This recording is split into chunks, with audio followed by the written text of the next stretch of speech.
Thank you for joining us again for another episode here on the QAD Customer Podcast. We have a great first episode launching our new series that I mentioned on the show yesterday.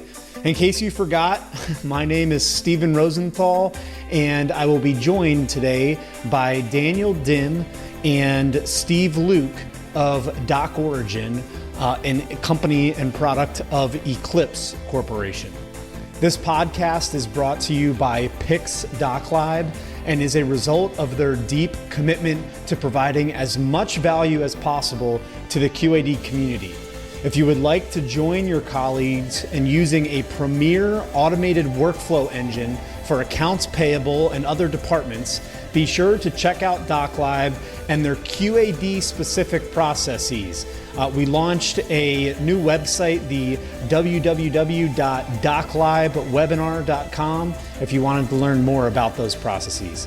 Actually, a couple of the listeners of our first series brought us up on that opportunity and are now leveraging this awesome tool set in DocLib, and I'm sure they'd be happy to tell you more about their experience. So anyway, let's get into our episode today and learn about how you can use your ERP system to its highest efficiency and capabilities. So if you guys wouldn't mind, I think the first order of business will be to give everyone a quick intro on who you are, where you're joining us from in the world, and then we'll get started into the episode. Okay, why don't we start with Daniel first, since he's in the QAD expert. Oh, thanks. Cool. So my name is Daniel Dim. I am the Vice President of Sales at Eclipse Corporation. I've been in the QAD community probably for about 20 some odd years. As a developer, I've worked for a number of consulting companies, Breakpoint, Progress, Strategic Information Group, been responsible for global sales, and just really know and love the QAD and Progress community. Great group of people to work with. I'm very passionate about keeping ties with them and really introducing products into them. I'm a big technologist, and when I see something that I really feel is going to benefit them, I pitch it with my whole heart, knowing as a trusted advisor for the customers that they could really gain some significant benefit from. So that's pretty much me, and I'm really looking forward to doing this podcast with Steven. Yeah. Great. How about you, Steve? Okay, well, obviously we all know I'm Steve Luke already. So I'm the CEO of the Eclipse Corporation. I've been in the software side of electronic forms and documents for 28 years. Prior to that, I was involved with hardware design for graphic printers to produce forms in the physical form as opposed to an electronic format. Being an engineer and being a little bit compulsive, I'm somewhat of a driven person that has to go to the nth degree to make sure that things are right. And I believe in the never-ending support of our software. We have a special idea amongst our company and our team, and we've made a philosophy of having a never-ending solution. And what I mean by that is, over the 30-something years that I've been in the industry, I've been involved in a couple of company acquisitions and found some of our larger competitors and vendors that will, put a new piece of software out, run it for 10 years, sunset it, stop support, force customers to buy new software, even though they've already paid for the software they own. At Eclipse Corporation, we take a different philosophy. If you buy our software and continue your maintenance, we'll support your software for as long as we can.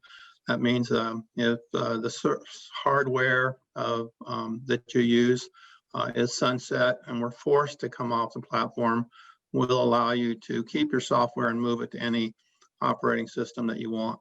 And that's the kind of focus that we have in our company. We're here to help you.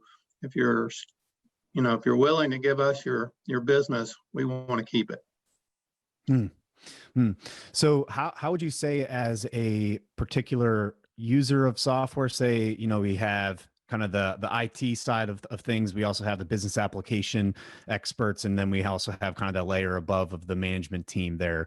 How would, in each of those three buckets, IT, the business application, and kind of the management team, how would you recommend they approach a software vendor, or evaluation of a product? I know both of us have similar philosophies around that, as for representing our respective corporations. How would you recommend a user or potential purchaser of the software to kind of approach a vendor when they're evaluating that, and understanding, like, why is that important, and how do they kind of tease out why that's important? Okay, well, it is important that we actually have to work with multiple departments when they begin to search for a solution. For many decades, we were focused on going to IT and using our expertise and our technical expertise to support an IT team, which in turn supported all the business units within an organization. But as the business has evolved, we've moved into customer communications, customer experience. The whole world is changing. And most businesses really are looking for a solution that will allow business unit people to manage and maintain the documents that they're most involved in. For instance, if human resources, which is involved in communicating with new hires, employees, etc., sending out payroll stubs and wanting to put news information in them because everybody will look at their pay stubs. So who's going to miss the message that the HR team knows that, hey, you need to fill out this form, it's this time of year again, that type of stuff. So we definitely have to communicate with many departments in this day and time. One of the great things about the new technology is that we can train IT to create a core document template, then pass that document template off for management and maintenance and ongoing support to departmental teams like marketing, sales, legal, and of course like human resources. So I think the world has really changed in a lot of ways in this industry. IT will always, I think, have something to do with the design, not the design, but with the support of the technology, because they're the ones who are running the core software system. They're the ones that are maintaining the core software systems. And we have an ability now to provide a fast installation with those teams and have them up and running in a very short period of time. As a matter of fact, we really like to go into a company and actually do a concept and get their most complex form or their most desired form up and running and in production before they even buy the software. Wow. Well, that's leading with value if I've ever heard it before. It's pretty awesome. So cool. So you have kind of the IT, kind of the legacy, way of doing things, I guess, of evaluating software was really predicated on IT. Now you're seeing more integration. And it's interesting how, your perspective there. I think it's probably commonplace for you in particular, being the owner of Eclipse, but having documents being a core of a business and something that can be replicated across various parts of a business, especially with some of the customers that you're working with, 3M, PPG, many others here that I'm sure we'll get into. But so there's a lot of diverse businesses across those organizations, right? And units of that business. So how would you see documents, or how have you seen in your customers documents being a core, part of that business? And why is that? It might be a little bit of a flippant mentality for some people. Well, I think for sure that documents are a core part of pretty much every company. Everybody's been talking about the paperless world for about 40 years now. Just in the 90s alone, I wish I had $1 for every time I heard the word paper or the phrase paperless world. Yeah. There's no doubt. Be retired, right? There's no doubt. Yeah, we really, and sometimes documents are an important part of the world, and whether they're electronic or paper, they're still important. The whole philosophy of working with customers today, and is especially today, is that it's all about their data. When a customer comes to us, no matter what software solution they're using, but let's just take QAD for an example in the business space. They produce data. One of the things that has not changed in the industry since I was in my infant, it was in its infancy, is the fact that the data is, there's a finite amount of data at any given time within an organization. There's a finite type of data that's in an organization at any given time. And when we began the early stages of designing our technology, we knew that we had to work with any data, any type of data, whether it was common or limited, fixed record link, PDF data, XML data. We had to be able to consume that. And if we went in and told the customer that they've got to change that, it caused all kinds of grief for the customer. So we made a philosophy many years ago of integration without modification. We put tremendous number of person hours in the concept of take the data that they give you and make magic with it, to make the presentation and the delivery of the documents at the maximum methods possible. And I think we've carried that philosophy. Well, I know we've carried that philosophy on today. It's still a big part of what we do. And we'll, when a customer comes to us for instance, for a prototype, we've got a company in the life sciences group that's been using an old legacy product that's been sunset since 2002, and they're still using it. But that's not uncommon. That's not uncommon to that we see that still.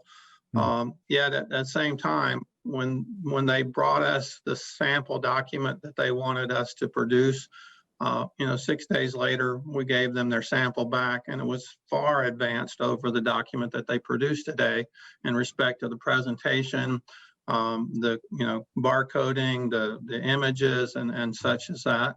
And those are the type of things that I think that we see every day.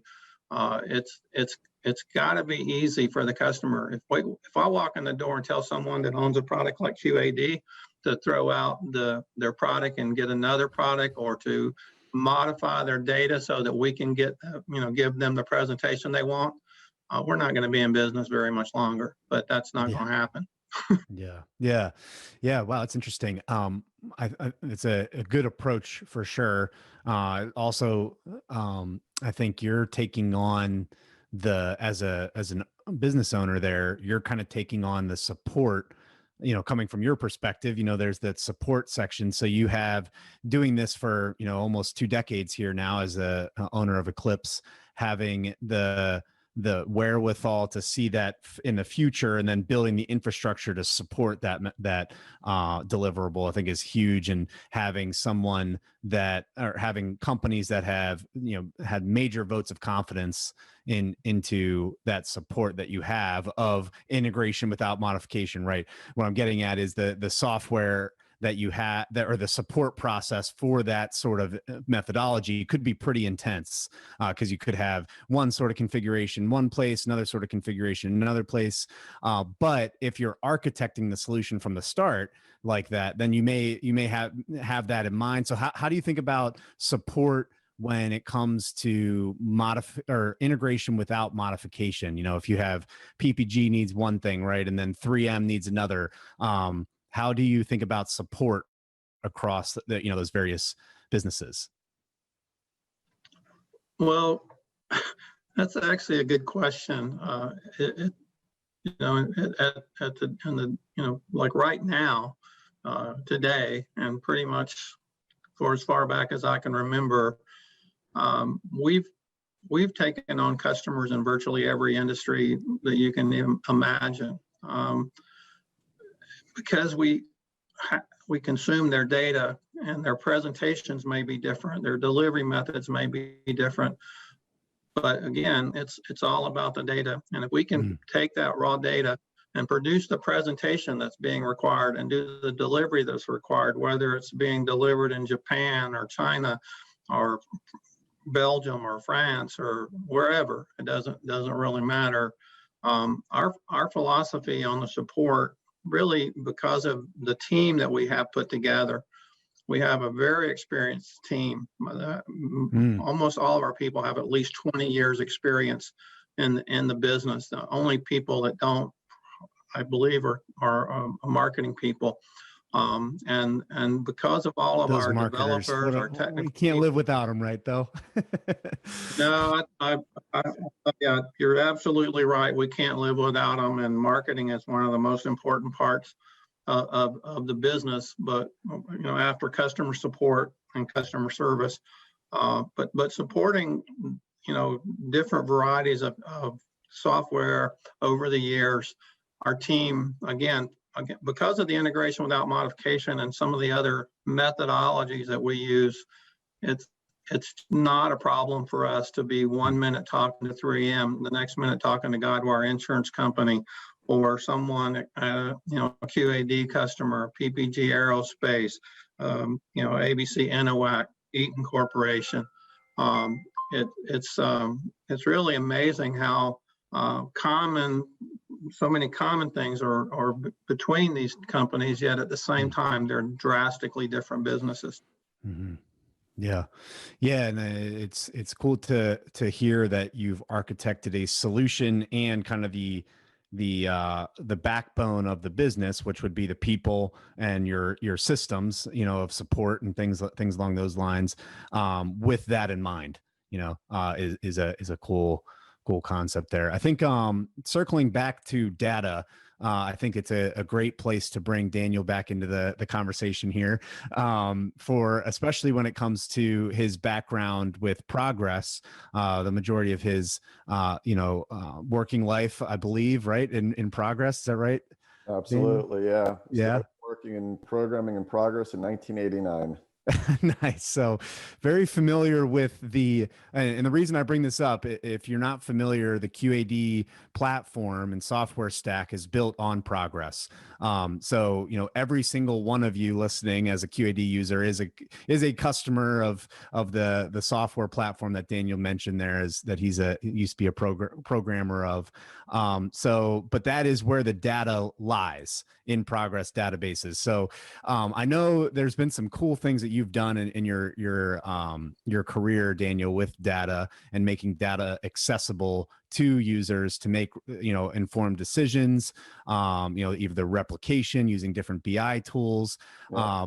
And when I heard that you went to a document management company or creation company, it was, at first I was like, I wonder what, and then I was like, wait a minute, it's just another way of getting data out of the system, presenting it to a user or a customer or a vendor in a meaningful way, right? So I guess what the question here that I'm asking is, how do you see Eclipse and your move to Eclipse as an important move, especially in light of data and the data that QAD customers use in Progress? Yeah, so great question. So data, any kind of data that's coming out of QAD, whether it was previous products I worked with, the Azure OE data replication products and things like that, those become very important pieces of information to run your business on. And I guess it was about 2.5 years ago, I was at a QAD user conference, and I did my usual walkthrough to stop by and say hi to all the different vendors at the conference. And there were these new guys there from Eclipse. And I was pretty intrigued, taking a look at what they had. They had some really, really nice document generation software. Always interested in software where it's integration without modification, because as you know, nobody wants to modify their QAD ERP environments. Yeah. There's horror stories around that. And, you can listen to our first series. We had a couple of them where, customers are hiring entire departments in order to try to get them out of a customized QAD environment. So just a little caveat there, right? Yeah, no, be forewarned. Absolutely. Yeah. So, and that was a big thing, when we were going into the 2000s, was customize the source code to fit your business. And then that whole model changed because people were becoming version locked and weren't able to upgrade their QAD environments. It made it extremely difficult for them to go to the QAD cloud or another cloud environment, and became an absolute nightmare to maintain and manage.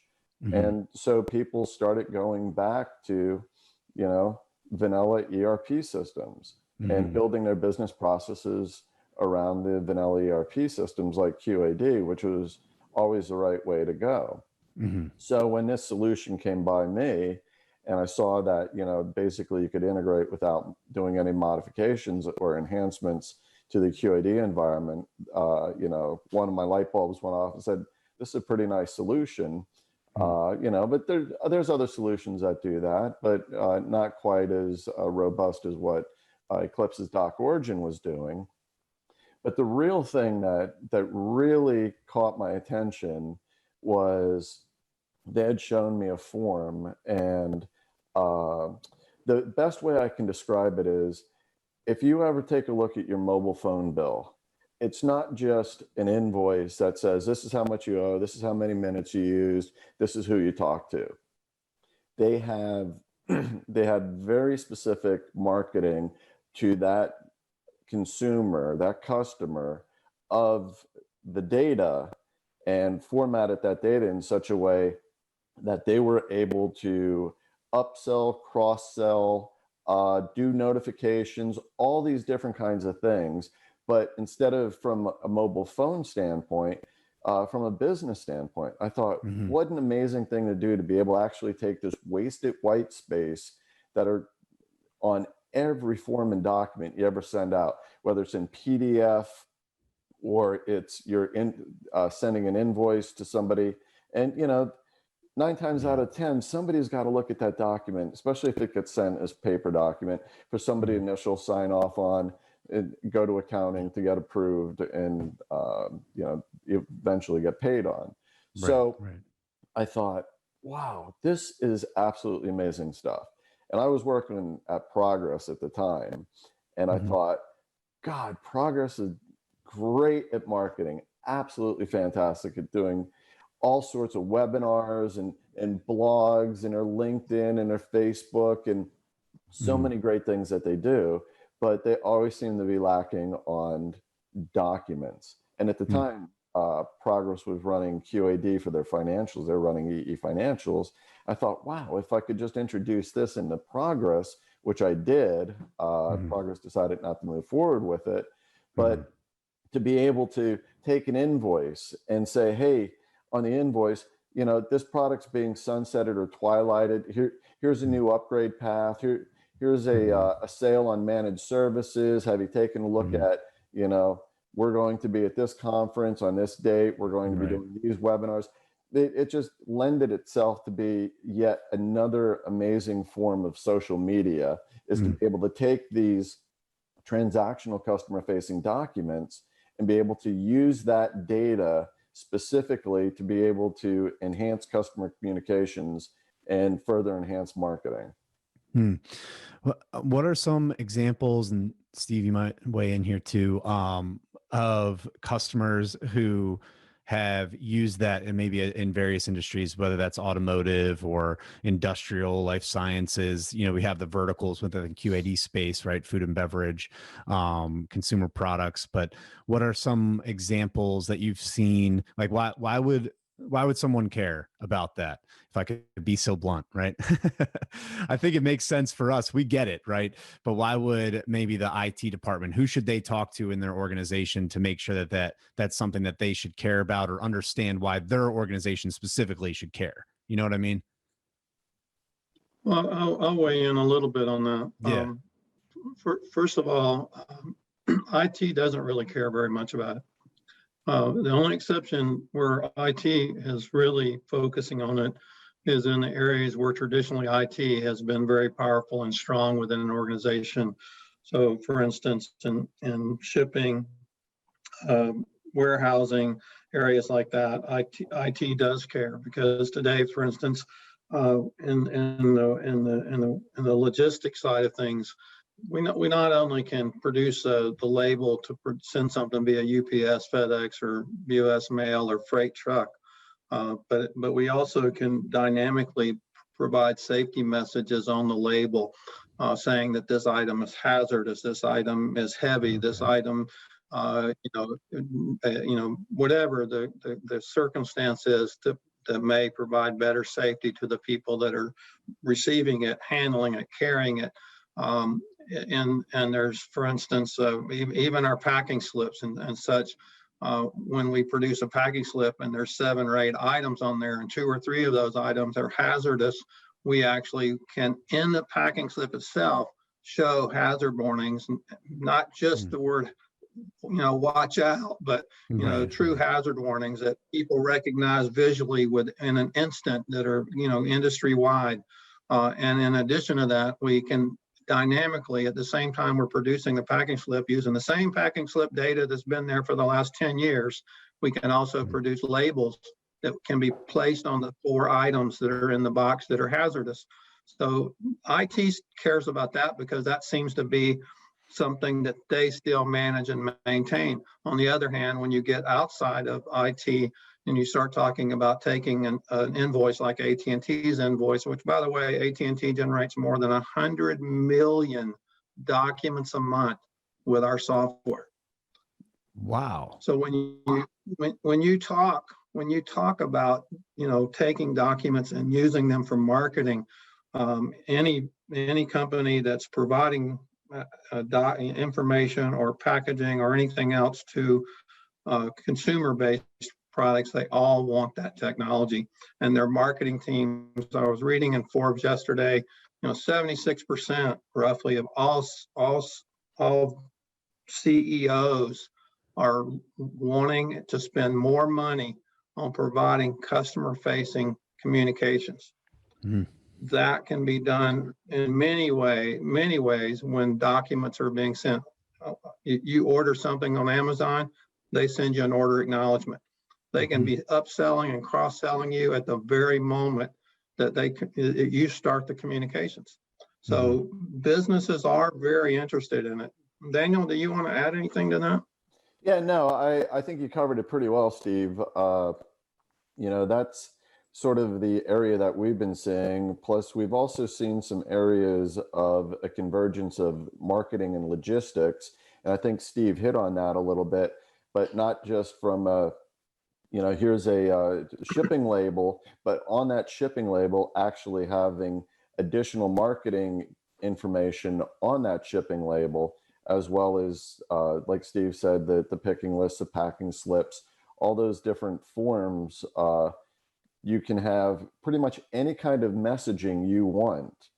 And that messaging can all be driven around rules. And so we've got rules engines that can say, if this is going out or it's going to this country, we need to include these additional documents with it. It needs to be in this particular language.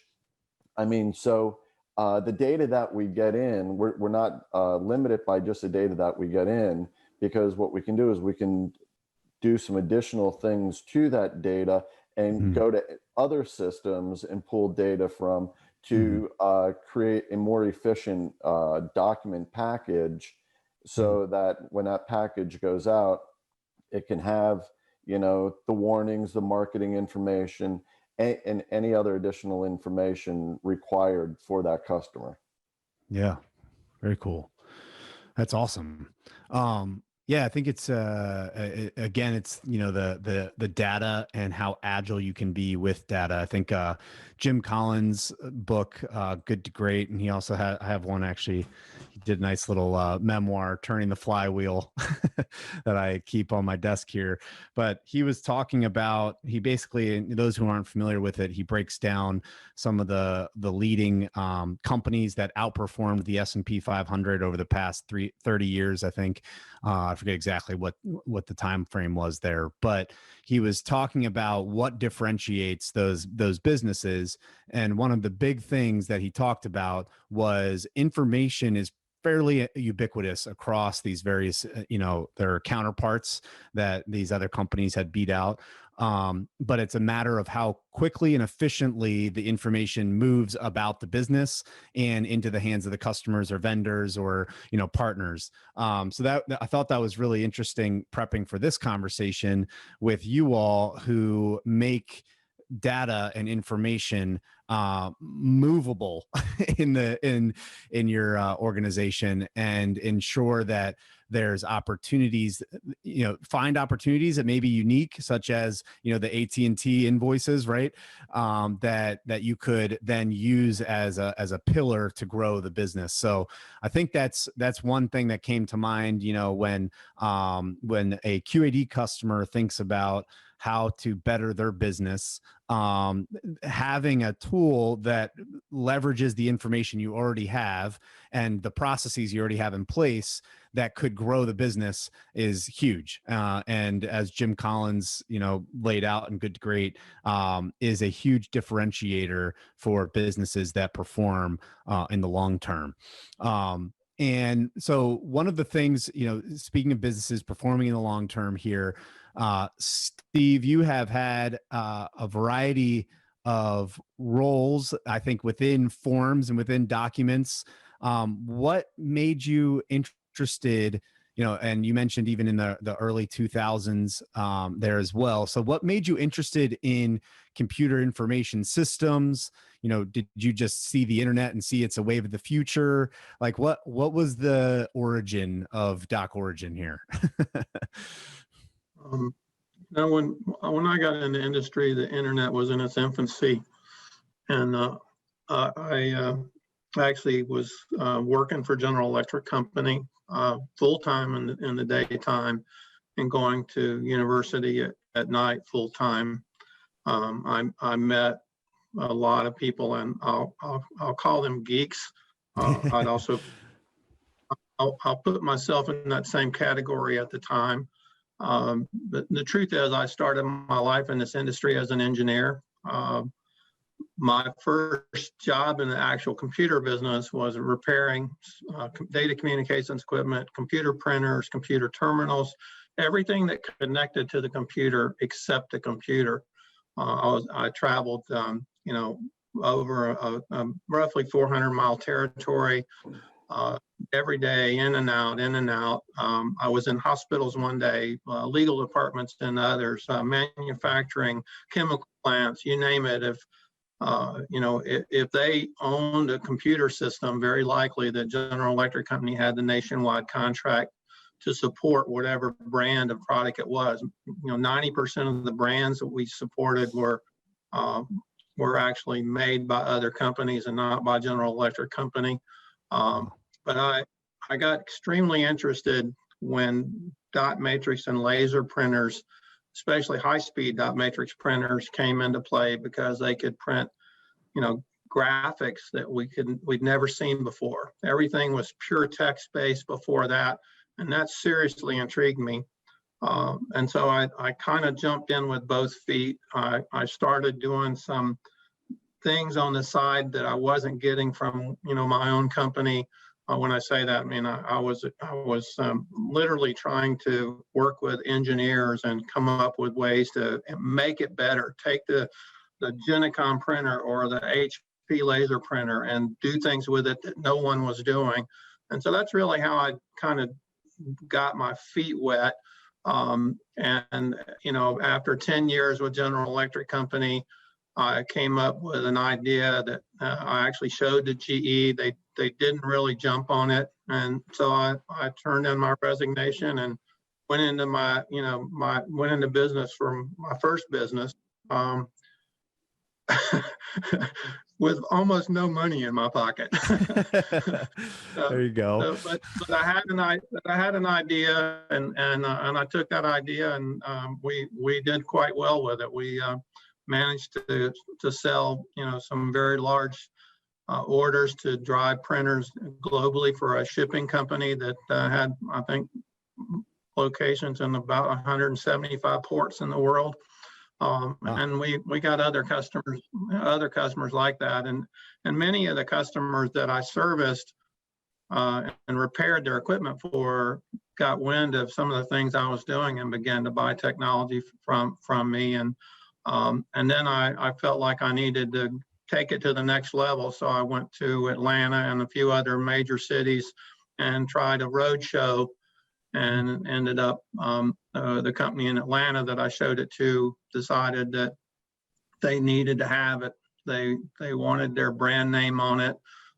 In the end, I went to work for them. We did well for a couple of years, but my entrepreneurial spirit kicked in again, and I decided that I also didn't have the same philosophy of how to treat customers as that company did. So I went out on my own again and started the first true software version of our product. Everything was hardware before that. Well, okay. So then fill in some of the details here. So you is that when you started Resolutions? No, that's actually when I started Eclipse. Oh, gotcha. Okay, cool. In 1992, there's a little bit of a convoluted story there. I'll give the short version of it. Yeah. I started. That's not possible, Eclipse. Steve. I started Eclipse Corporation with $80,000 of my own money, a loan from a man named John Crilly, who owned a company called Sun Data in Atlanta. He loaned me $250,000 and gave us a line of credit of $500,000 to kick off Eclipse Corporation. So we began our initial effort to build our first true software-only technology. At that time, we shipped the first version of the license 6 months after we started the company. The company was very successful. In 1996, a company called JetForm came along and bought the intellectual property. I had to go to work for them for a while, and we basically mothballed Eclipse Corporation. We didn't let the entity go away, but they only bought our intellectual property, so they didn't want to, whatever the legal reasons were for that, I don't know. And in the long run, 3 years or so after JetForm bought the technology, they came back to me because we were focused on 100% on IBM I environments, the IBM AS400. They came back to me and said, we're struggling with giving IBM customers the type of support they're accustomed to. You guys did a really good job with that. How would you like to buy your company back? The offer they made me was ridiculous. I said yes the very first time they told me what the terms were. It was a great deal for me. I couldn't believe they were doing it.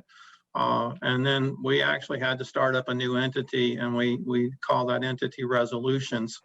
That was kind of the next phase, but we built a solution for JD Edwards customers and several other ERP systems, and we had a very successful business. And at some point in time, I actually had a partner. We got into a little bit of partner discussions that weren't very comfortable. We decided to buy one or the other out, and I made him an offer, but I had to sell my stock if he agreed to pay the same amount of money. And so the amount of money I asked for was enough. He just said, "Here's a check." So I just after that I took about a 2-year sabbatical. I'm a workaholic by nature. I actually love working. I love being busy. So in 2005. We restarted Eclipse Corporation, and over the next 3 years, I brought back my chief technology officer. I brought back one of my very first pre-sales people and a number of other people from the team.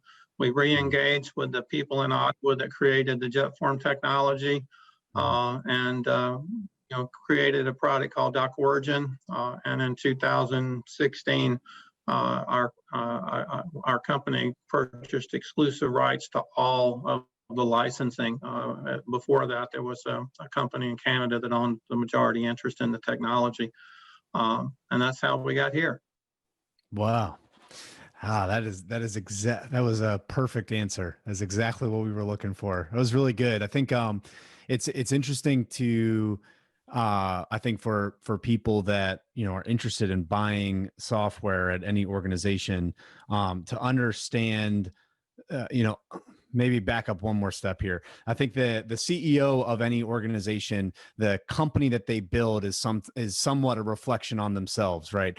So I think it's important to understand the origin of a company for sure, even as a purchaser of software or as a user of software, because oftentimes the experience you're going to get with that company is a reflection on the CEO, the values that were baked into that business from the get-go. And I want to double click into a couple things that I heard. One was that the man knows where to find a good deal. so that was kind of cool. And then the other two was the work ethic. And I think that oftentimes is somewhat disappointing when some customers do business with software companies and kind of sometimes give some software vendors a bad name, since a lot of times, they're not really customer focused. They're not looking to work hard for the customer.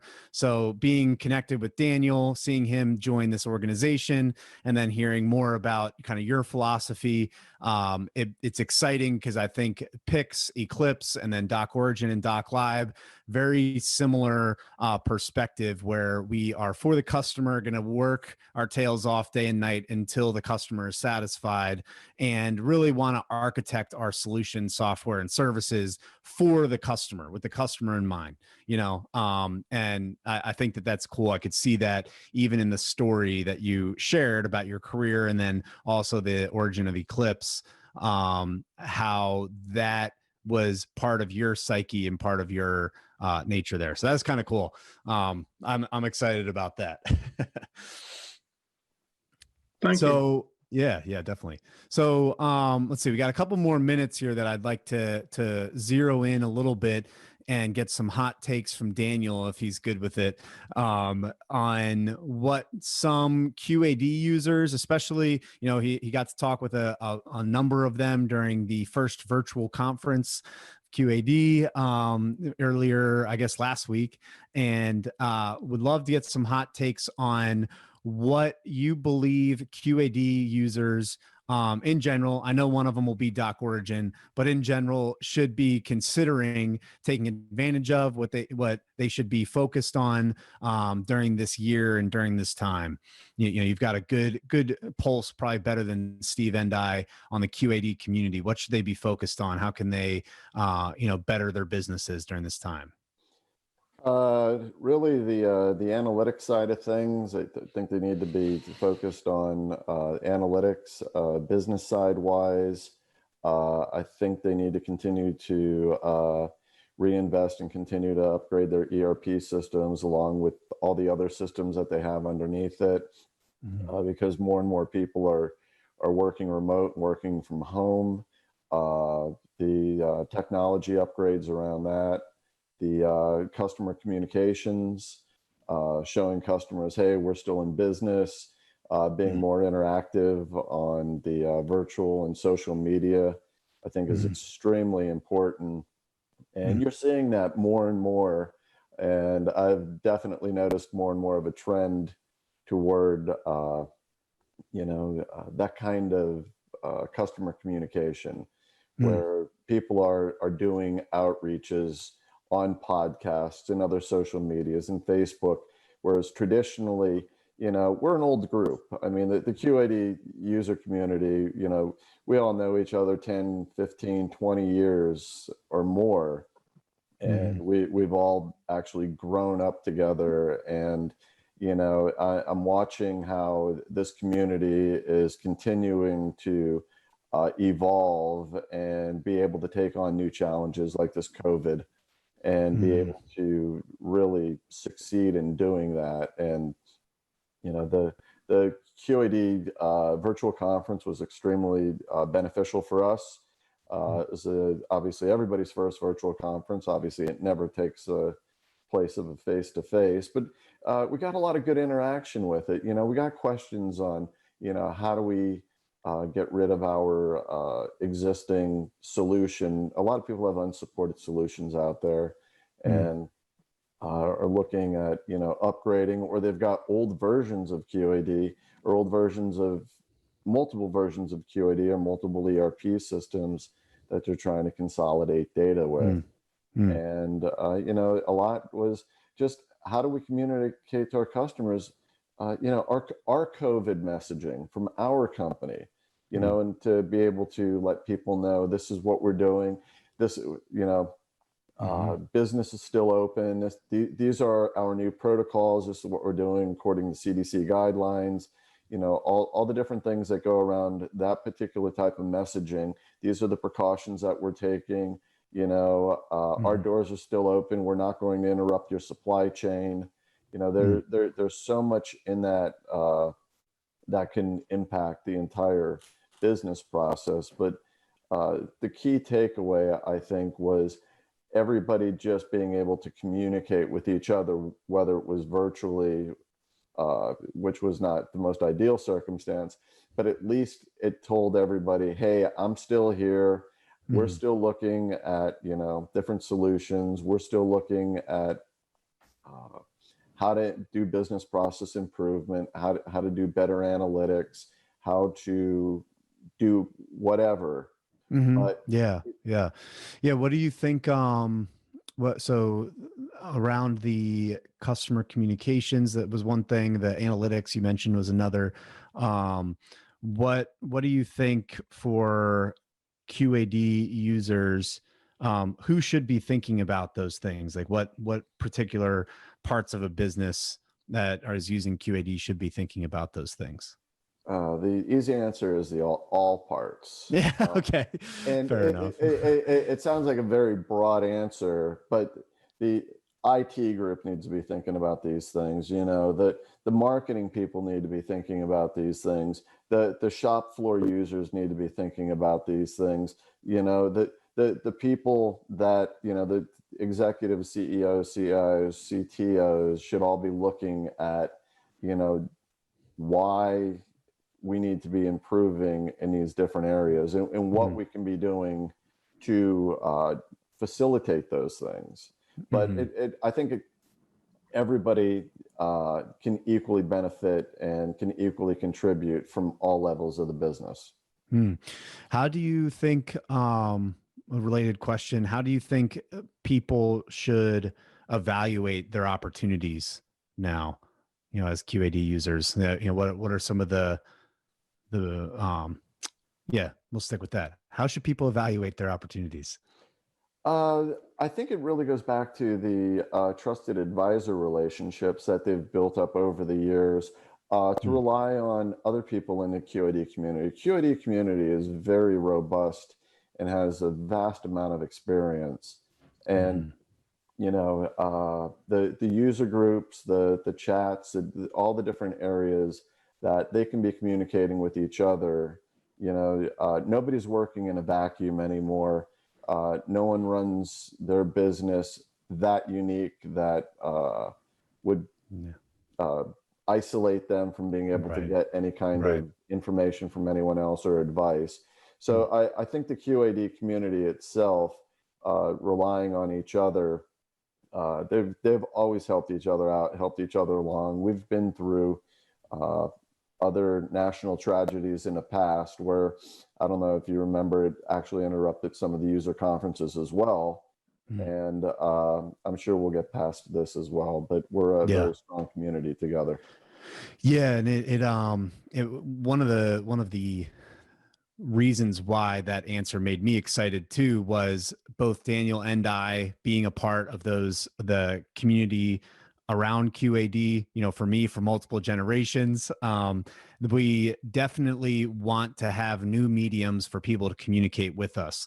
And that's why Daniel and I are excited about this series and co-hosting this series together, because we want to bring value to the QAD community in a world where, we're not together. We're not, meeting up at the user group for a Guinness at the end of at the end of the sessions or something like that. We want to bring QAD customers onto the show. We want to bring QAD experts onto the show and provide value for you all. Obviously, both Daniel and I, representing software businesses, believe in the value that we're going to also be bringing to the QAD space. So we'll be talking about that a lot in this series, but we'll also be talking about the full breadth of value that QAD users can take advantage of during this time, and how they can evaluate the different opportunities here. Upcoming show where we'll have PPG on, a shared customer between both Eclipse and Pix using DocOrigin and DocLib. Very excited for that conversation. And then, Daniel and I will also probably have a couple of episodes where him and I are just talking through the various things we're hearing in the market, the various things that you can take advantage of as a QAD user, both related to our software and not. So very excited about this. Make sure you subscribe wherever you get your podcasts. And then in the show notes, we'll also have a link that you can subscribe to follow along with an email sequence, as well as some of the things that Daniel and I will be doing on LinkedIn, and potentially some webinars and things associated with this series. So thanks again for your time, everyone. Any parting shots? I'll give Steve and Daniel the last word here. Steve, you want any parting shots for the QAD listeners? Well, I do enjoy working with the QAD customers. I think we've got a lot to offer the customers, both softwares as well as a lot of information based on what we've learned with our other QAD customers. And I believe that we can honestly provide anything and everything they need that's related to their document side. I also want to mention to everyone that's listening is that you don't have to throw the baby out with the bathwater. If you've got one document that's bothering you, you can buy this technology by the drink. So if your pack slip wants to be improved, or your invoice or your statement needs to be improved, whatever the document is, you don't have to go out and throw out whatever document software you're using now. We have a great solution to run in parallel with what you have. And actually, it's just phenomenal the way that we can plug our software in, start doing business for you, and let you migrate over whatever time frame you want. That's great. Thank you for that. Daniel, any last words? Yeah, no, just the QAD user groups, the community, all the people that have been associated and working with, including you, and so many of the other vendors out there that provide so much value for the QAD customers.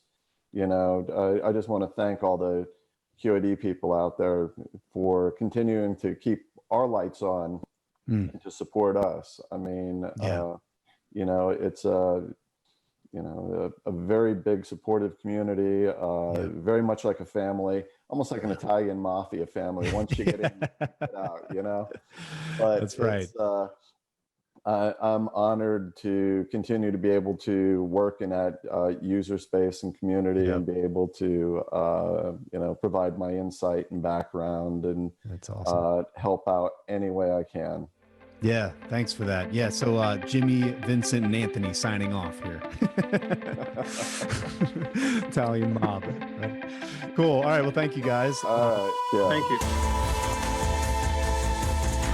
Thank you again for joining us on today's show. If you would like to learn more about the tool sets offered by DocLib and DocOrigin, use the link in the show notes below to register for our upcoming event, where we will dive deep into how you can leverage these awesome tools as a QAD user. Thanks.